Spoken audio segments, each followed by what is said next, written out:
Hello guys! Hello mga ka-cake. So, ito nga palang cake na ito is made for 75 years old grandmom na all the way from Cagayan Valley. Napakalayo talaga. At nakakatuwa kasi nakapunta sila halos lahat dito sa Silang Cavite.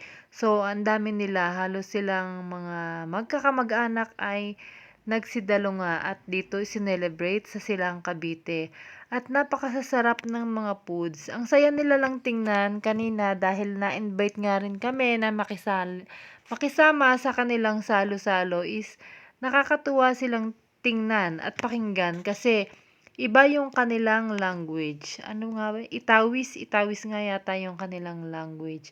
At napakababait nila talaga at napakasasarap naman talaga ng foods.